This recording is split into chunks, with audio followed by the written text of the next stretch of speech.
PZA, manyane pizza, PZA, yo, manyane pizza, kuti urarame, manyane pizza. Zimbabwe's young people have the most to lose if the next election does not bring about the change they need.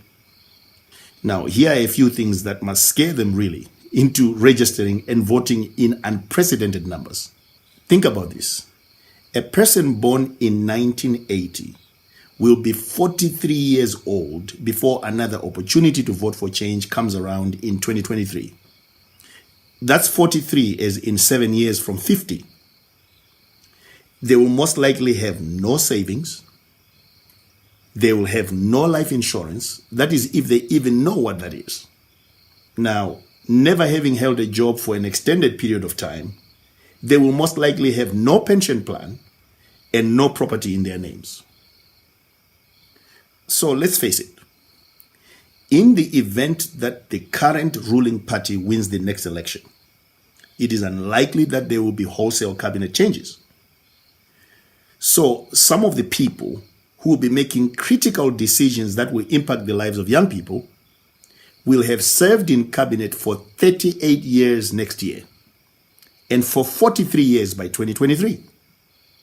Many of them are responsible for decisions that have been extremely harmful to our economy.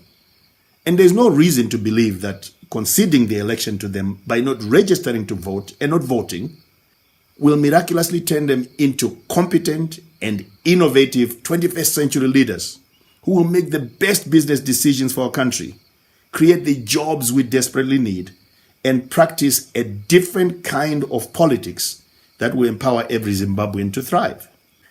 So if young people, who constitute potentially the largest voting bloc in the country, do not register and turn out to vote in unprecedented numbers, the same people who have created an environment where whatever innovative business idea anyone might have will ultimately fail, will still be running our country.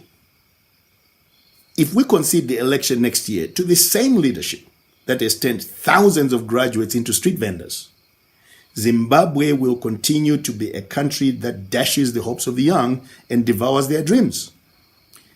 Let me say this very directly to Zimbabwe's young people. If the same failed leadership that we have had in the past few decades is still in charge of our country and economy after the next election, the likelihood is that whatever business idea you have will fail, in spite of how diligently you work it and how brilliant it is. So, we must register to vote and vote in unprecedented numbers because, frankly, we have no option. If current efforts by the South African government to protect its labor markets by refusing to renew the work permits of most foreign workers is anything to go by, the time has come for our focus to no longer be seeking to escape from our challenges, but to tackle them head on and turn Zimbabwe into one of the most vibrant and thriving economies, not just in Africa, but in the world. Zimbabwe, nyika yedu, naka yedu. Zimbabwe, ilizwe letu, ilifa letu. Zimbabwe, our nation, our heritage. Manyane pizza, PZA, yo, manyane pizza, kuti urarame, manyane pizza, kuti urarame, manyane pizza, PZA.